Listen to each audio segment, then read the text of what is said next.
Au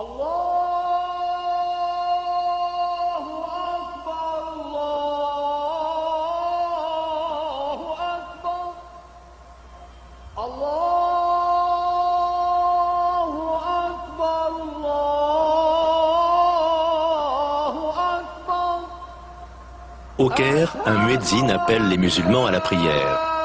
Dans de nombreuses villes de la planète, cet appel résonne 5 fois par jour.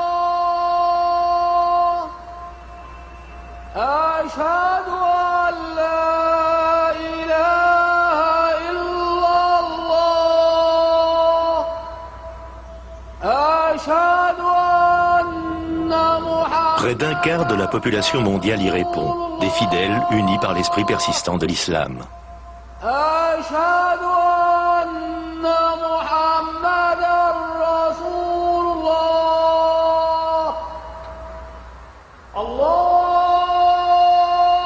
Allah est le plus grand, lance le muezzin. J'atteste qu'il n'est de vraie divinité qu'Allah. J'atteste que Mahomet est le messager d'Allah.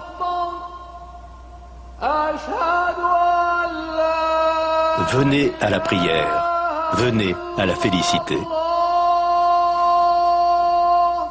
Allah est le plus grand, il n'est de vraie divinité qu'Allah.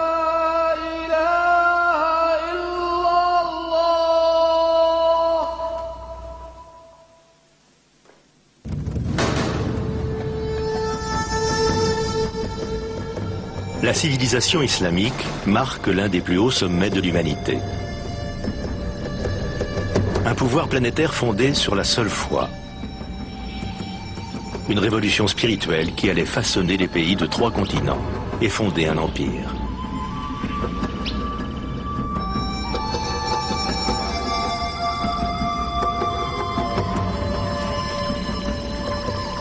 En Occident, un voile de peur et d'incompréhension a obscurci une bonne partie de l'histoire de l'islam. C'est oublier à quel point l'histoire cachée de cette religion et la civilisation occidentale s'interpénètrent.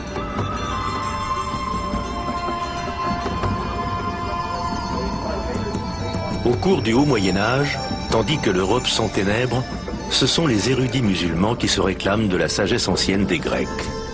Ce sont eux encore qui sèment les graines de la Renaissance, 6 siècles avant la naissance de Léonard de Vinci.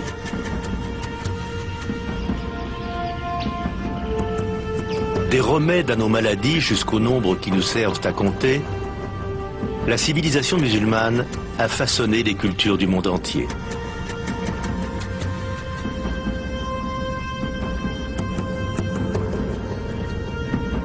Tout commence par la vie d'un homme ordinaire. Le message profond qu'il véhiculera changera le monde à jamais. Il se nomme Mahomet.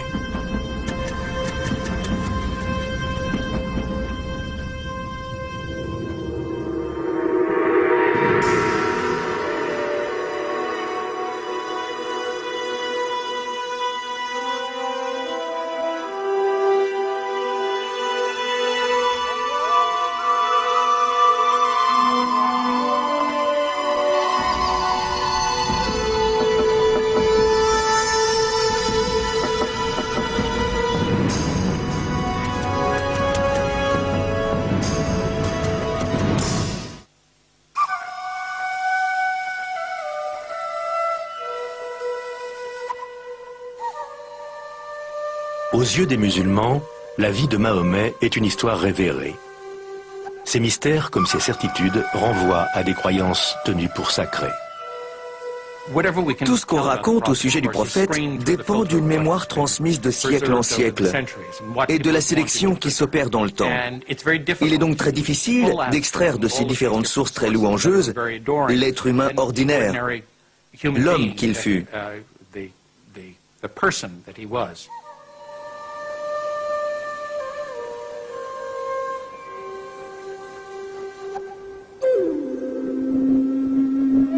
Nous savons néanmoins que Mahomet naît dans la péninsule arabe autour de 570 après Jésus-Christ, sur une terre aride, calcinée par le soleil, où les tribus bédouines s'affrontent sans relâche.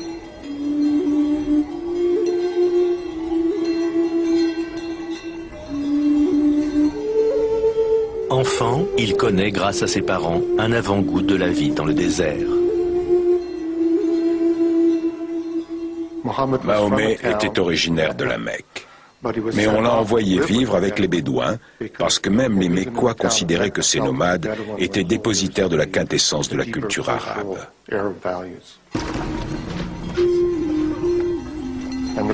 De leur côté, les Bédouins voyaient les citadins comme ceux qui s'étaient coupés de leurs racines culturelles arabes profondes. La poésie, l'élevage, toutes choses où eux excellaient. À l'âge de 6 ans, Mahomet a déjà perdu ses 2 parents. Il est alors pris sous l'aile de son oncle, un chef de clan, et viendra occuper la place singulière de l'étranger.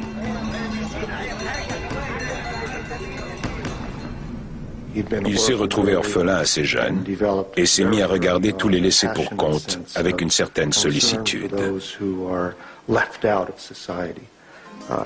Être sans père ni mère dans une société tribale où les relations claniques et familiales sont les clés de tout, la réussite, le statut, l'honneur, la dignité, c'était vivre une expérience de la marginalité, ce qui a bien entendu profondément marqué le jeune homme qu'il était.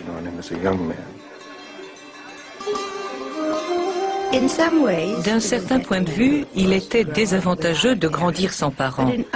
Mais en même temps, il s'est adapté. Il a donc eu de nombreux parents, plusieurs pères et mères, ce qui faisait de lui l'enfant de tout le monde. Dans le clan de Mahomet, comme dans toute la société arabe de la péninsule, on se raconte les mêmes histoires depuis des générations.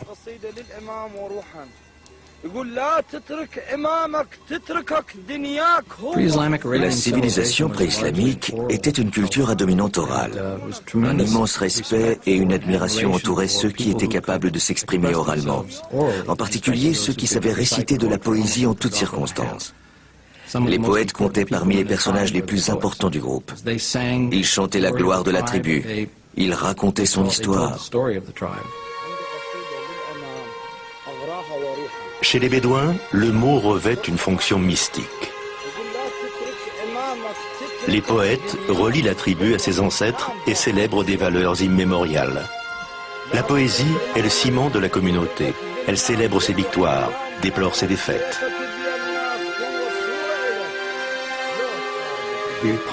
Les poèmes, comme ceux de Homère, exaltent un esprit d'héroïsme, tout en suggérant avec force les tragédies provoquées par les guerres tribales sans relâche, qui découlent de cet esprit.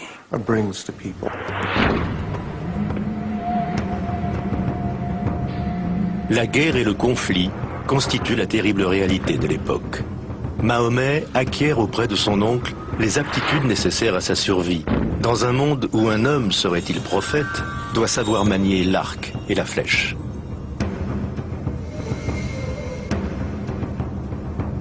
Dans un pays privé d'eau, exposé à la colère des éléments, une rivalité autour d'un puits peut donner lieu à des querelles sanglantes sur plusieurs générations. De vraies rivalités, de vraies batailles, quelquefois assez sanglantes, de sorte que les individus faisaient allégeance à leur famille et plus généralement à la tribu. Sans la protection de la tribu, nul n'aurait duré bien longtemps. D'innombrables factions peuplaient la péninsule, toutes engagées dans des conflits violents, chacune défendant ses pâturages, ses routes commerciales et surtout ses puits. Il faut bien voir que les terres sont sèches pour la plupart. L'eau est une ressource rare et considérée comme telle.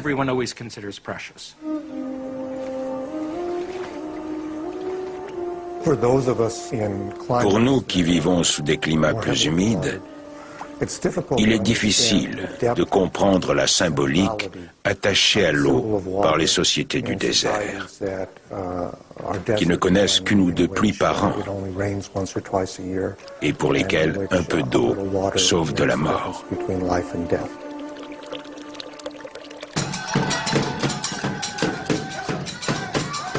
Chaque clan possède ses propres idoles et totems, divinités de l'eau et du vent, du feu et de la nuit. Elles sont entreposées dans une construction de bois, de pierre et de tissu dans la ville caravanière de la Mecque. On l'appelle la Kaaba, du mot arabe qui signifie cube. Les Arabes pré-islamiques vouaient un culte à un certain nombre d'esprits en relation avec la nature, parfois avec des éléments naturels tels que les arbres, les pierres ou les sources. La Kaaba de la Mecque était un sanctuaire qui abritait une collection de divinités. Le patriarche hébreu Abraham aurait, dit-on, édifié lui-même la Kaaba plusieurs siècles auparavant. Et la pierre noire qu'elle renferme serait tombée du ciel. En ces temps agités, la Kaaba offre une retraite paisible. C'est le seul lieu où les Bédouins consentent à observer une trêve avant de retourner guerroyer sur une mer de sable.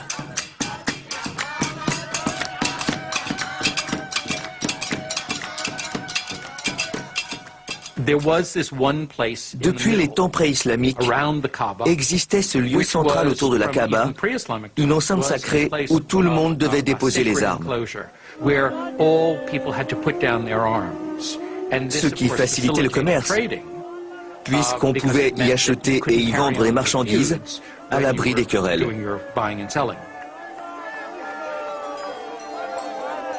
Pour ce qui est des Arabes pré-islamiques, l'importance spirituelle de la Kaaba et de la Mecque est difficile à dissocier de son rôle économique.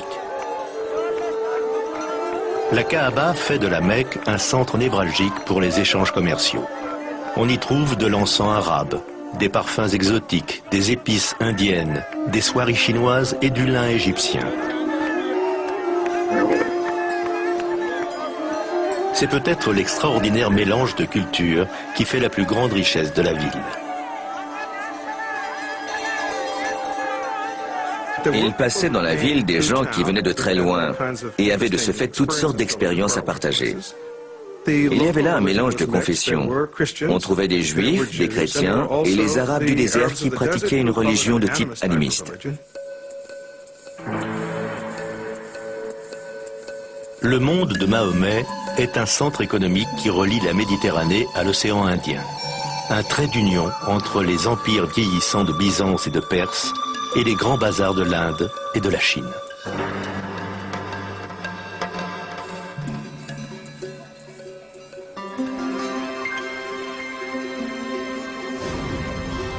Mahomet devient marchand. Il fait même preuve d'une certaine habileté commerciale. À 25 ans, alors qu'il mène une caravane vers le nord à destination de la Syrie, ses qualités attirent sur lui l'attention de la propriétaire du chargement, une riche veuve du nom de Khadija. Elle s'éprend de lui et ils se marient.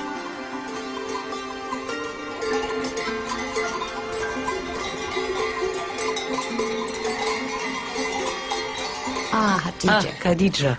Elle était son mentor autant que son épouse. Une femme d'affaires, une femme de tempérament.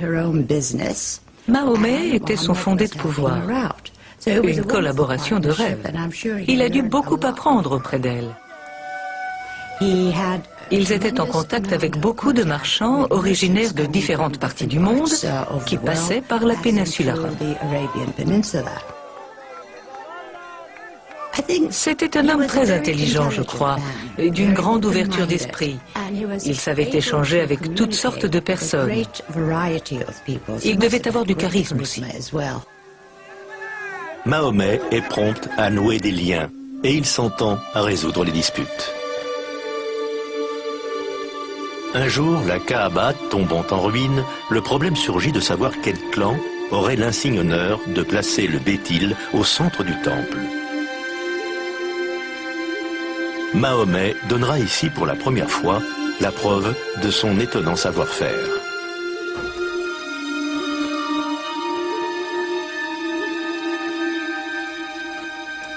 Il assigne aux 4 chefs le soin de tenir un bord du manteau et de soulever la pierre ensemble. En signe de reconnaissance, ils invitent Mahomet lui-même à la poser à son exacte place. Sa droiture et sa loyauté lui vaudront le surnom d'Al-Amin, l'homme en qui on peut faire confiance. Tout indique qu'il s'intéressait de très près aux questions religieuses, auxquelles en ce temps-là une personne ordinaire ne prêtait que peu d'attention. Il discutait avec les sages arabes, chrétiens et juifs, qui vivaient dans la région.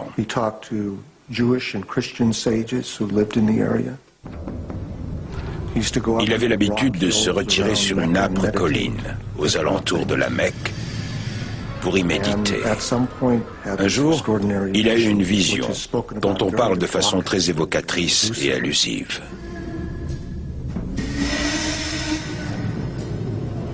Dans une grotte, sur les hauteurs entourant la Mecque, Mahomet connaît une expérience qui décidera de toute sa vie.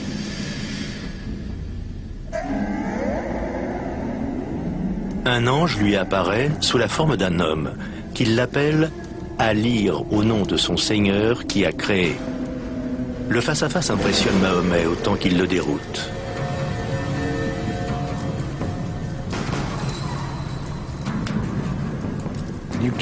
Voilà un être qui se perçoit comme un individu normal dans la société de son temps, en dépit d'une sensibilité très vive aux questions relevant de la justice sociale et du sens de l'existence, sans que ses amis l'associent pour autant à quelque miracle que ce soit. Et soudain, une voix vient à lui, puis sort de lui alors qu'il s'adresse aux autres.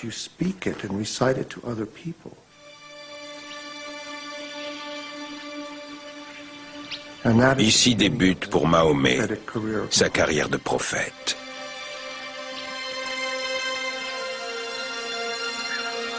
Les mois suivants seront marqués par d'autres révélations, des mots d'un lyrisme puissant, puisés à la plus exquise poésie arabe.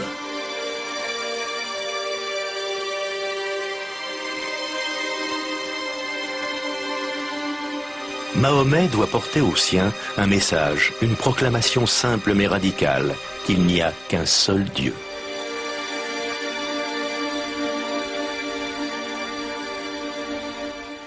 Le dogme central de l'islam est l'unité, l'indivisible unité de Dieu. C'est non pas une simple formule, mais bien le concept le plus important. Par unité divine, on n'entend pas seulement l'existence d'un seul Dieu et la négation des autres divinités. Il s'agit de ne penser qu'à une seule chose. Dès lors, le prix qu'on attache aux possessions, au statut social, au pouvoir, relève de l'idolâtrie intellectuelle.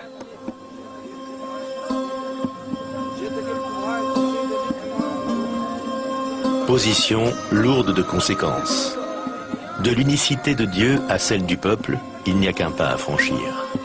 Fini donc les divisions claniques. C'est une révolution pour les pauvres et les démunis. Il me semble que l'élément primordial de ces premiers enseignements, dont on ne parle guère, tient à l'idéal de justice sociale qu'il défendait. À l'époque, à la Mecque, le fossé se creusait entre les possédants et les déshérités, situation qu'il a dénoncée. Il prônait le partage des richesses. À mon avis, c'est ce message de justice sociale qui lui a permis d'être entendu du peuple. L'islam instaure un nouvel ordre, un nouveau mode de vie dont la beauté repose sur l'égalité entre tous les fidèles. Les noirs, les blancs, les hommes, les femmes, les enfants. Il porte donc en lui cette universalité qui est, à mon avis, la raison pour laquelle il s'est propagé si vite. Alors que Mahomet commence à prendre la parole au sein de sa communauté, son message en touche plus d'un. Son message avait la subtilité et la profondeur symbolique de la grande poésie pré-islamique, celle qui avait donné au peuple d'Arabie une oreille d'une sensibilité extraordinaire à l'expression verbale. L'oralité était en effet un vecteur culturel central. Certains le considéraient comme un poète. Or, une sourate coranique dit en substance que Mahomet n'est pas un poète. La parole du poète est de désir. Cette voix n'est pas celle du désir. C'est la voix de Dieu.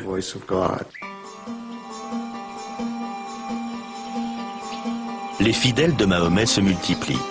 Ils s'appelleront les musulmans, terme qui désigne les soumis à Dieu. Ils entreprennent de préserver le message délivré par le prédicateur. Ce sera la naissance du Coran.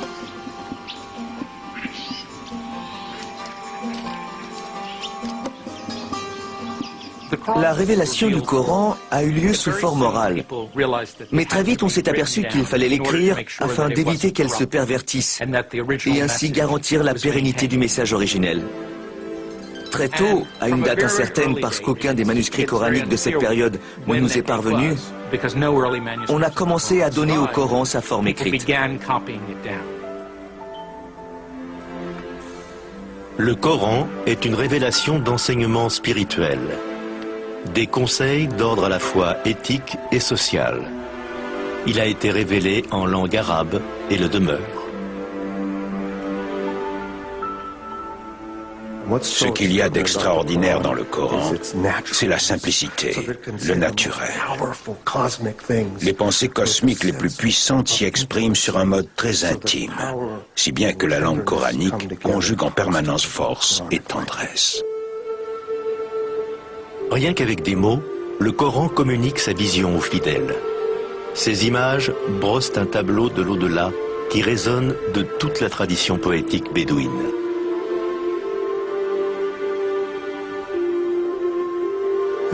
Imaginez-vous dans le désert, dans la poussière et l'éclat du soleil. Vous êtes enveloppé dans de longs vêtements, sans quoi le vent vous arracherait la peau du visage. Vous entrez dans une oasis. La température chute brusquement. Un grand calme se fait. Les hurlements du vent cessent. Partout autour de vous, c'est de la verdure et de la couleur. L'univers de l'eau est symboliquement associé au paradis. Ce que le Coran évoque en quelques mots brefs.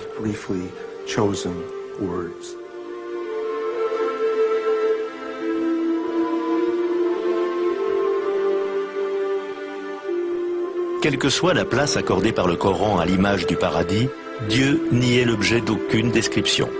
Le mystère reste entier. Il est très difficile de parler de Dieu sans le réifier ou tomber dans l'anthropomorphisme en faisant de lui une projection de nous-mêmes. Si les musulmans se méfient de la statuaire, par exemple, c'est parce qu'ils y voient un danger. Le Coran déjoue ce piège en changeant constamment de pronom, de manière qu'on ne puisse réifier Dieu ou se former de lui une image physique. Plus qu'une image physique de Dieu ou de Mahomet, c'est la beauté du Coran lui-même que l'islam célèbre. L'islam s'est développé dans un contexte où l'image n'était pas valorisée. La révélation du Coran tient lieu de représentation de Dieu sur terre. Dès les débuts de l'islam, la seule représentation valable de la parole divine était le Coran lui-même, et non une figuration de Dieu, puisqu'il était interdit de le représenter, encore moins une image de Mahomet, puisqu'il ne relevait pas du divin.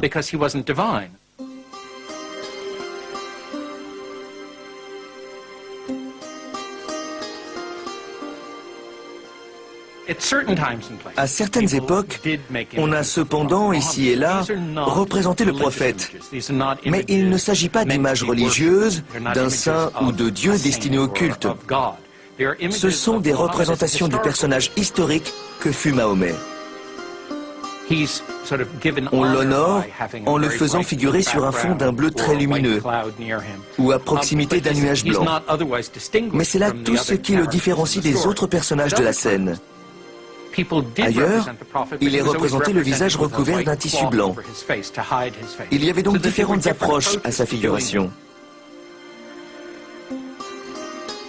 En tout état de cause, il ne s'agit jamais d'images de piété, on n'est pas supposé prier devant elles. Leur fonction est de nous en apprendre davantage sur l'histoire de la religion.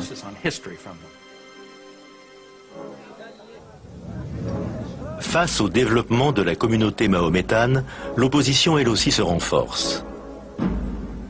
Il y avait bien entendu des sceptiques qui disaient « Écoutez, si vous êtes un prophète, où est votre miracle? Moïse a fait des miracles. Jésus en a fait. Où est le vôtre ?»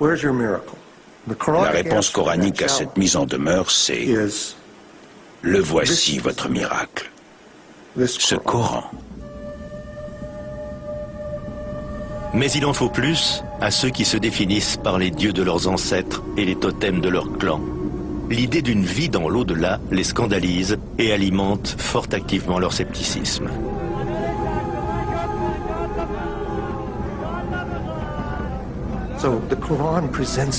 Le Coran fait état de ces doutes. Vous voulez dire qu'après ma mort, quand mon corps sera retourné aux éléments, qu'il se sera putréfié, je vais me reconstituer et revenir à la vie? De tous les messages coraniques, celui-ci paraissait au peuple d'Arabie le plus difficile à accréditer.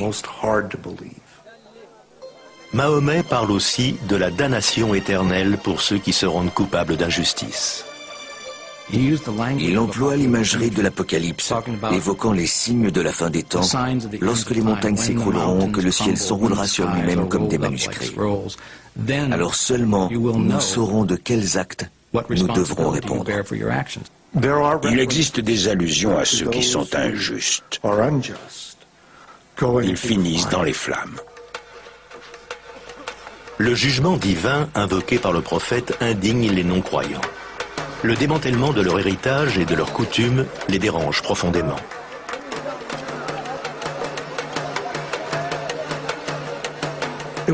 C'était une menace à plus d'un titre.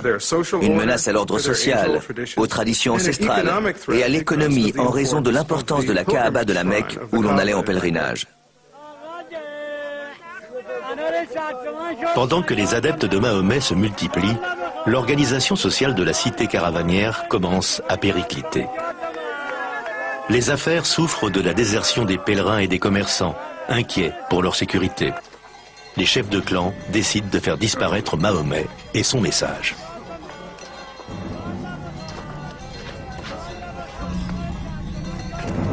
Ils ne voulaient pas le voir prendre le pouvoir et les dessaisir du contrôle de la ville. Ils lui ont compliqué la tâche. Ils ont peut-être même comploté en vue de son assassinat. Ils ont essayé de le tenir à l'écart de la Kaaba et fait tout ce qu'ils pouvaient pour le chasser de la ville. Ils exigent de l'oncle de Mahomet qu'il lève la protection clanique dont bénéficie le prophète, ce qui faciliterait son meurtre sans avoir à craindre de représailles. Mais son oncle refuse. Sa position équivaut à une déclaration de guerre. Ce conflit entre clans ne connaîtra plus désormais d'arbitrage que par la force. Mahomet est appelé à accomplir des choses extraordinaires, à mener les Bédouins à renier leurs dieux multiples, à désavouer leur père et à renoncer à la guerre tribale. Des demandes qui ont abouti, comme c'était prévisible, au mépris, à la persécution et aux violences qu'il a endurées.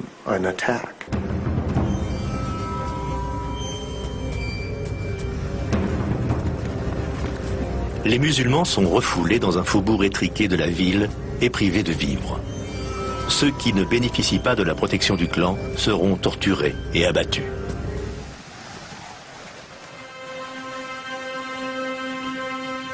En 619 après Jésus-Christ, l'oncle de Mahomet ainsi que sa femme Khadija s'éteignent. Il perd son premier amour et son seul protecteur, moment tant attendu par ses ennemis.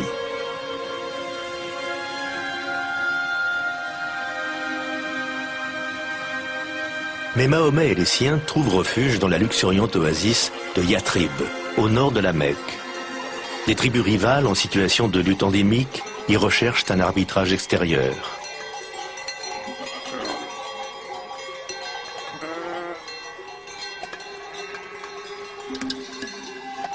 Ils avaient entendu dire que Mahomet était un homme digne de confiance, qu'il avait des dons d'arbitrage, et ils se sont dit « faisons appel à ses services ». Ils l'ont donc invité.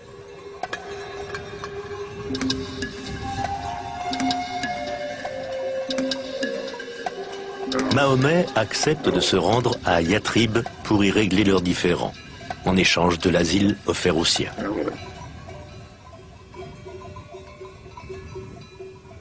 Les adhérents de Mahomet, quittant la ville de leurs ancêtres, de leurs familles et de leurs tribus, fournissent la preuve éclatante de leur dévouement.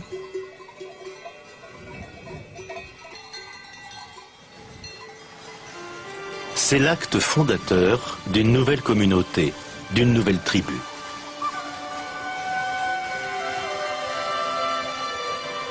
C'est donc la foi, et non plus les liens du sang, qui fédèrent ses membres.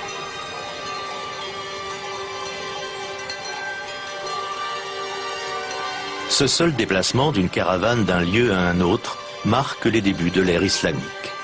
Ce voyage, migration spirituelle, mutation humaine et sociale, c'est la hijra, l'hégire. Nous sommes en 622 du calendrier chrétien, première année du calendrier islamique.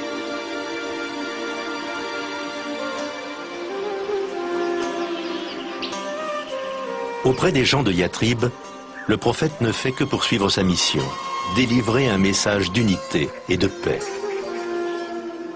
À Médine, on lui a demandé d'incarner une figure salomonique, en arbitrant des tensions intertribales qui semblaient insolubles. Son intervention est couronnée de succès. Yathrib va changer de nom. Elle s'appellera désormais la cité du prophète, Madina an-Nabi, ou plus simplement Médine. À Médine, Mahomet avait pour mission de réconcilier ces groupes divers et variés, de tenter de forger une communauté de croyants en établissant entre eux une sorte d'harmonie. Au clan divisé de Médine, le prophète propose sa vision de la solidarité. Toutefois, tout en faisant rayonner l'islam, il ne s'oppose pas aux croyances des autres confessions.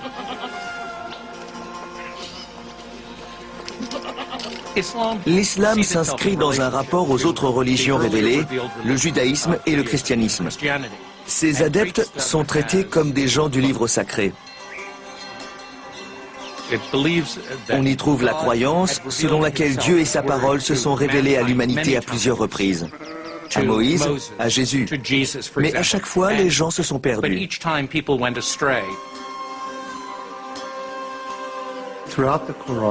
Tout le Coran atteste l'humanité de Mahomet, son humilité et l'extraordinaire défi que représente la mission dont l'investit cette révélation divine.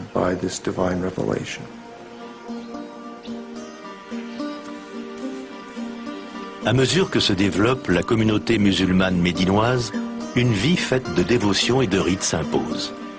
Un esclave abyssinien affranchi nommé Bilal sera le premier muezzin à appeler à la prière qui a lieu au domicile de Mahomet.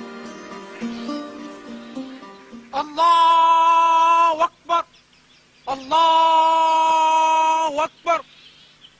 C'est la première mosquée.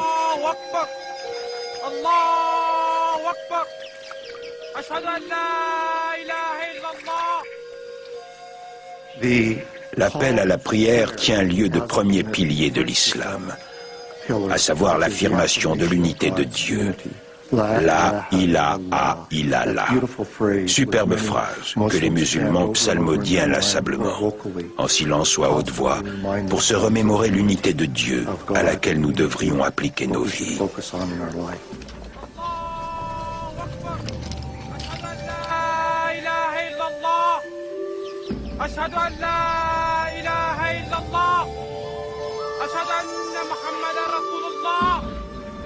La prière collective est une bonne chose. Elle cimente l'appartenance à un mouvement, à une organisation, une communauté. Il s'en dégage une force incroyable, même aux yeux d'un incroyant ou d'un fidèle d'une autre religion. Dans le culte, on accomplit des gestes de prière qui unifient le corps, l'esprit et l'âme, au moment où l'on se prosterne et où la tête touche le sol en un point central. Existe-t-il un symbole plus fort de l'unité? Tandis qu'il vit à Médine, Mahomet reçoit, dit-on, une révélation commandant aux musulmans de prier tournée vers la Kaaba de la Mecque.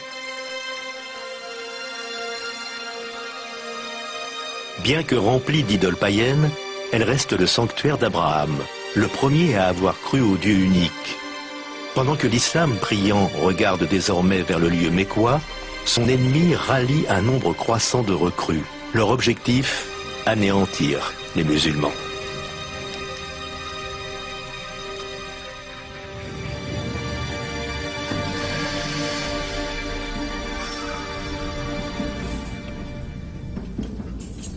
Les alliés de Mahomet commencent donc à s'armer.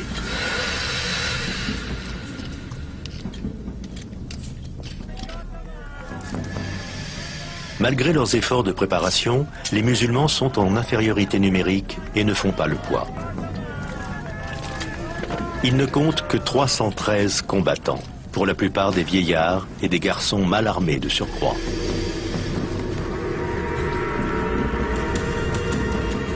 Les Mécois, en route pour Médine, en revanche, le sont fortement et totalisent 1 millier d'hommes.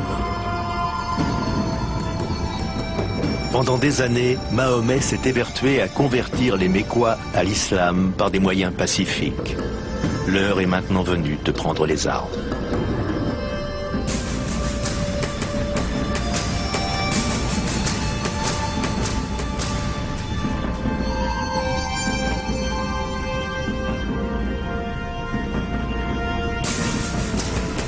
Les musulmans s'affrontent à leur propre tribu, frères contre frères, fils aux prises avec leur père. Une force les anime cependant, celle que donne la ferveur religieuse. Ils se battent avec la conviction d'être guidés par la volonté de Dieu.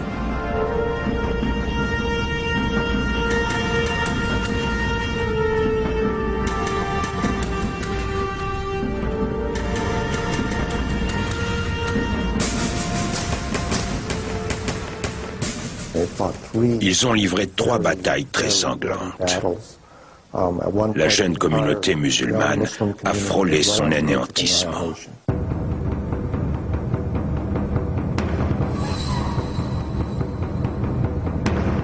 Contre toute attente, pendant 3 ans, l'armée musulmane résiste.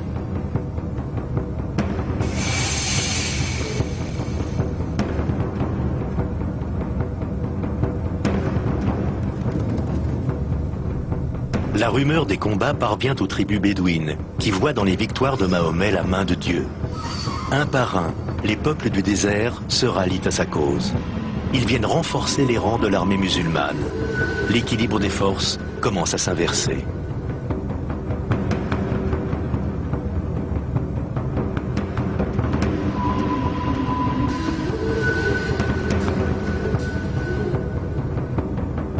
Les forces musulmanes s'avancent jusqu'aux abords de la Mecque. C'est un siège furieux qui durera près d'1 mois.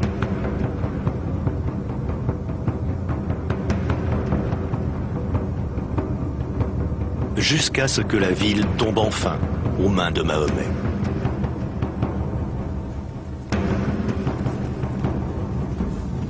En 630 après Jésus-Christ, les Mécois, terrifiés, se préparent à subir l'assaut final.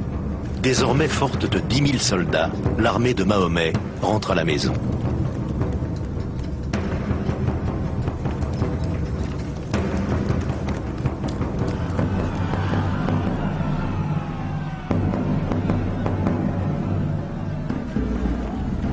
Les vaincus savent quel sort terrible les attend. L'art militaire tribal promettait aux Mécois une vengeance meurtrière. En général, on tuait les hommes. On réduisait en esclavage les femmes et les enfants.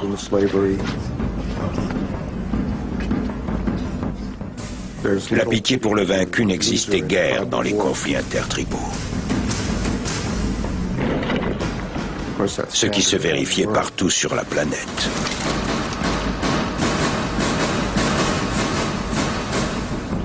Toutefois, Mahomet réserve une surprise à la ville assiégée.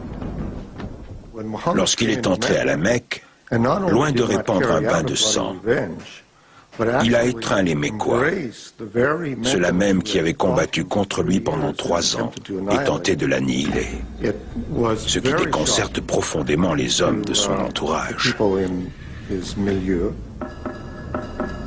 Du reste, au fondement même de la religion, on trouve de tels épisodes de générosité, souvent des gestes d'une bonté et d'une mansuétude extraordinaire. Mais les Mécois n'échapperont pas tous à la colère de Mahomet. Enivrés par la victoire, ses troupes marchent droit sur la Kaaba.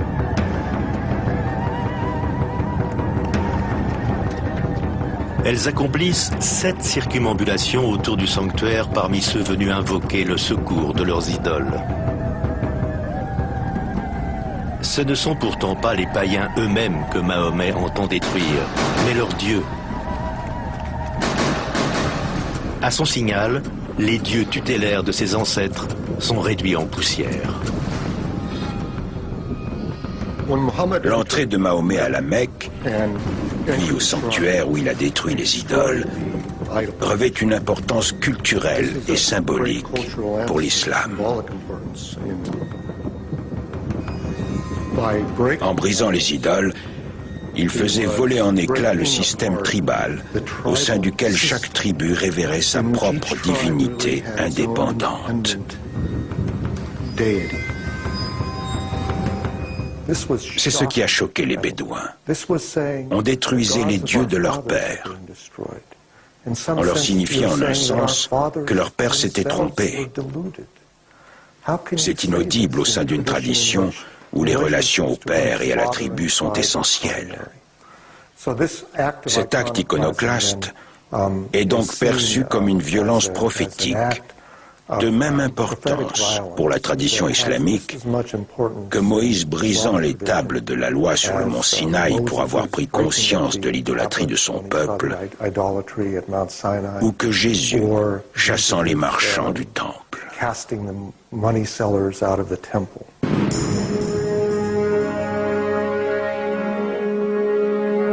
La destruction des idoles marque un nouveau commencement, une rupture avec le passé et la création d'une force puissante.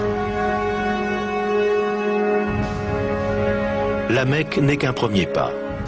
L'une après l'autre, les tribus de la péninsule vont devoir prendre le pli et s'unir sous la bannière de l'islam. Une communauté religieuse mondiale prend naissance par la convergence inouïe des circonstances historiques, d'une personnalité et d'une conviction.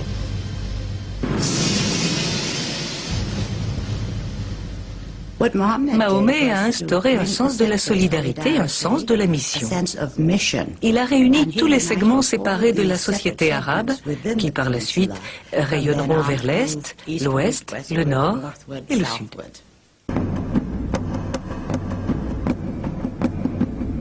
Les musulmans se tournent vers le nord, où ils pénètrent au Liban et dans la Syrie actuelle.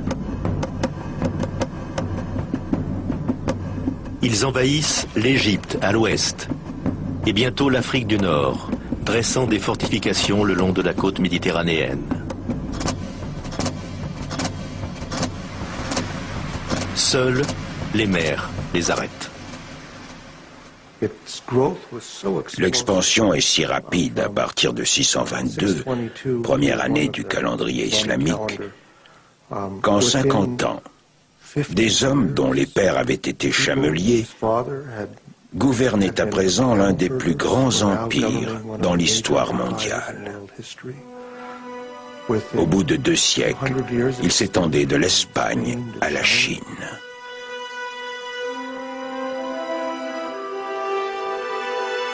Les musulmans absorbent l'empire sassanide d'Iran et les 2 tiers de l'empire chrétien byzantin. Désormais, leur empire dépasse celui de Rome. Il va du Maroc à l'ouest jusqu'à l'Indus, à l'est, qui marque aujourd'hui la frontière indienne.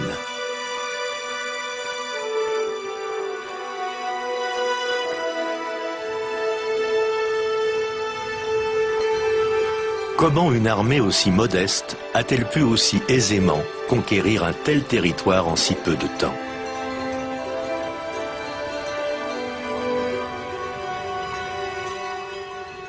L'extension de l'islam au Moyen-Orient et en Afrique du Nord est en grande partie due à l'usure des régimes en place. L'idée que les musulmans convertissaient tout le monde sous la menace de la mort ne correspond pas à la réalité. Il ne gouvernait pas d'une main de fer. Et il permettait au peuple conquis de conserver leur structure administrative, aux chrétiens et aux juifs d'observer leurs lois religieuses. Dans bien des cas, la présence du nouveau régime ne se faisait pas trop ressentir.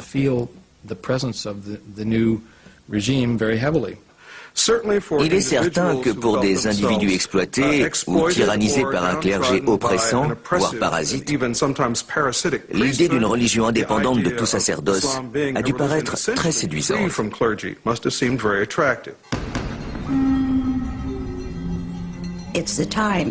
C'est l'époque qui crée le mouvement, et parfois les hommes aussi. L'Empire romain était divisé, l'Empire byzantin trop faible. On éprouvait le besoin d'une nouvelle vision, d'un nouveau regard sur la vie. Je crois que la mission de Mahomet a rempli ce vide au sein des sociétés de l'époque. Les gens étaient en attente de certaines formes de solidarité. Les leçons du Coran qui ont tellement réussi aux musulmans médinois et mécois se répandent partout dans le monde.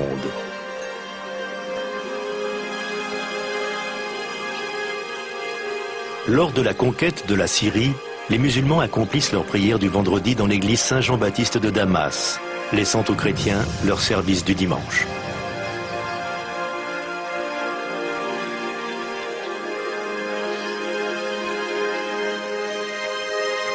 Côte à côte, les deux confessions, en paix, se partagent un même édifice.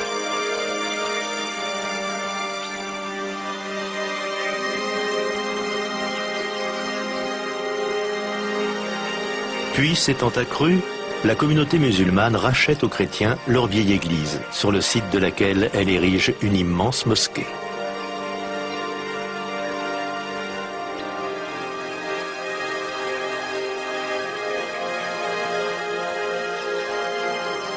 Des artisans byzantins l'ornent de mosaïques dorées, représentant le paradis musulman. La grande mosquée de Damas servirait de modèle à celle qu'on allait construire à travers l'Empire.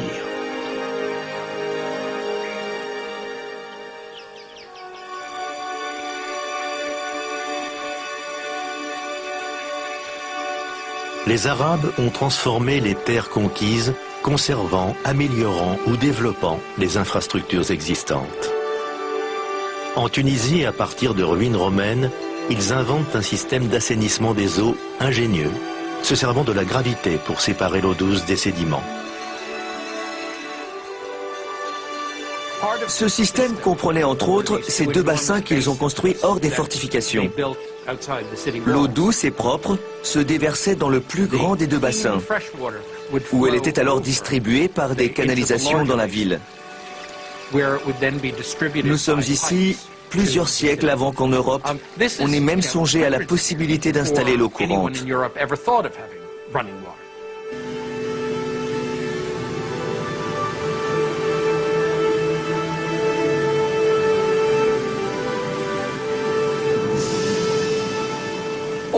Partout, on trouve des procédés pour faire venir l'eau des montagnes, où il y en avait plus que dans les plaines. Ainsi renaissent des systèmes d'irrigation compliqués, dont on remplit d'eau les anciens aqueducs de pierre.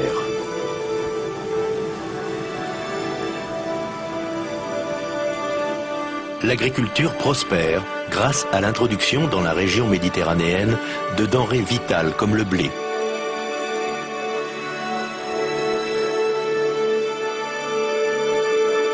Mais c'est dans la ville sainte de Jérusalem que les musulmans signent leur exploit le plus monumental. Le premier chef-d'œuvre de l'islam est le dôme du rocher.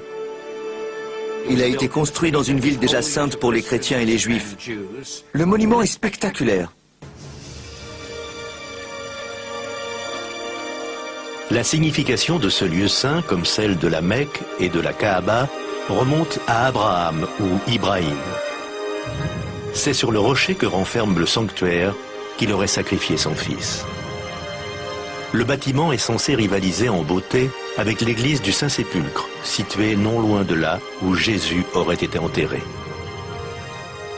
Le dôme du rocher se signale par sa perfection.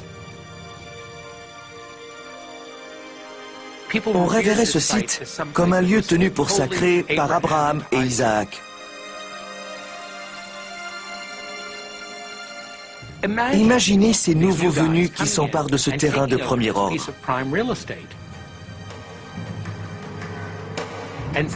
Ils construisent, en l'honneur d'une nouvelle religion, un édifice qui se dresse sur une montagne et brille au soleil sous les yeux de tout le monde. Ce n'est pas anodin. Il s'agit d'un geste important, fondateur. L'islam est là pour durer. En un siècle, la vision de Mahomet a transformé les cartes spirituelles et politiques de la planète. Ses fidèles ont établi un empire plus vaste que celui des Romains. Mais le prophète disparaîtra trop tôt pour le voir.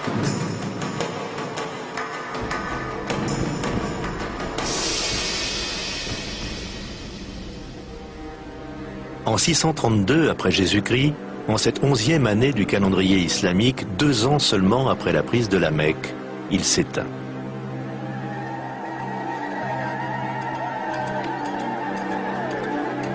À Médine, le désarroi est profond. Des jours durant, la ville endeuillée se livre à des cérémonies funéraires. On sait qu'il a demandé à être enterré très simplement, sans aucune inscription sur sa tombe. Il ne voulait pas qu'on vienne prier sur sa tombe pour qu'on ne se détourne pas du culte divin. Dieu n'avait parlé aux siens que par son intercession. Abandonné de lui, il le serait peut-être aussi de Dieu. La mort de Mahomet a déclenché une crise dans la jeune communauté islamique. La question de sa succession est la première dont on s'est préoccupé. Les opinions divergeaient quant au choix d'un nouveau chef. Pour les chiites, la secte des partisans d'Ali, Mahomet avait désigné comme successeur Ali, son beau-fils et cousin.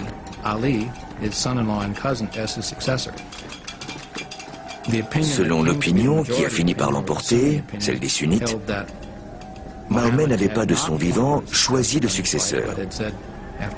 Il s'était borné à dire « Quand je ne serai plus, choisissez l'un de vos pères parmi les aînés ». De la maison est sorti un homme qui allait lui succéder, Abu Bakr. Il s'est adressé aux autres et a déclaré « Si vous vénérez Mahomet, sachez qu'il est mort. Si vous vénérez Dieu, sachez qu'il est éternel. » Sa force et son influence profonde, l'islam l'attire du pouvoir fédérateur d'un Dieu unique, miséricordieux et compatissant, et d'un peuple soudé par une religion commune.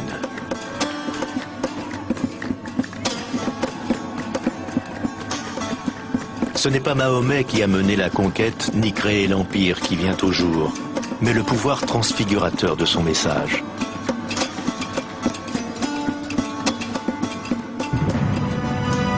Il en jaillirait une source de savoir qui bouleverserait l'humanité, à mesure que l'islam étendrait loin sa sphère d'influence.